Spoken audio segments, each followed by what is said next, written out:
Көрме оқушылар, бізде бүгін төртінші тақырып конус бетінің ауданын табу бойынша мысал есепті қарастырамыз. Бұл есепте конус бір бетінің ауданы 2 пи h d болатын дәлелдеу керек.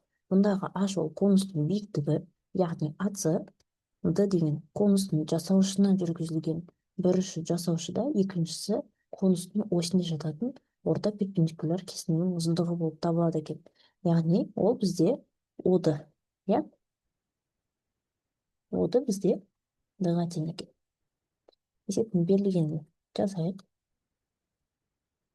Бізде тек конустың биіктігі АС h-ға тең екені және оды д-ға тең екені берілген.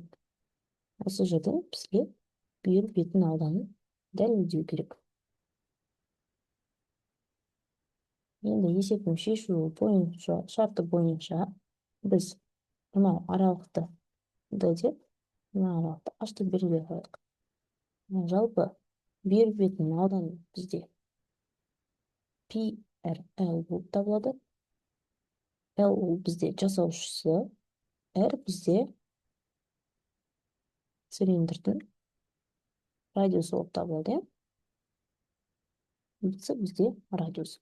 Оны да жазып қойсақ, не керек болып қалар. Енді біз бұл есепті қалай шығарамыз? Бұл есепті біз ақсас үшбұрыштар бойынша шығарамыз. Яғни бұрыш ADO үшбұрышы, ADO үшбұрышы ACB үшбұрышына ұқсас үшбұрыш болып саналады. Демек біз АС биіктігін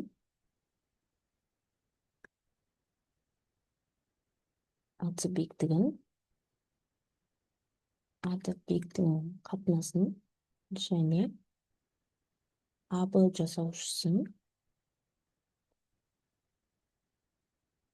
АО жасаушысына тең деп ала аламыз.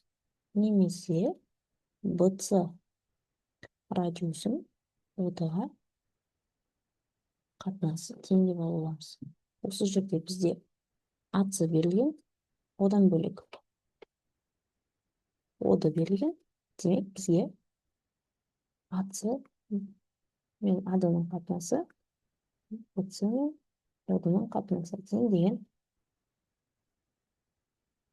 қатынасты алған дұрыс болар. Енді біз осы жерде АС h-ға тең,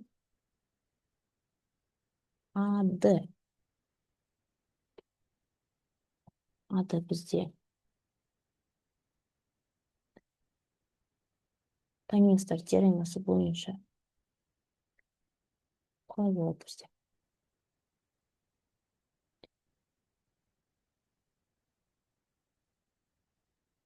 Косинустар теоремасы бойынша іргелі жатқан катеттің гипотенузаға қатынасы бізде косинус альфаны, косинус фиді береді екен. Осыны жазып қазір бұл да керек болып қалады. Әзірше АД-ны жаза тұрайық. Ары қарай БЦ бізде радиусқа тең, ал ОД д-ға тең екен. Осы жерден біз мынандай тетікті алады екенбіз.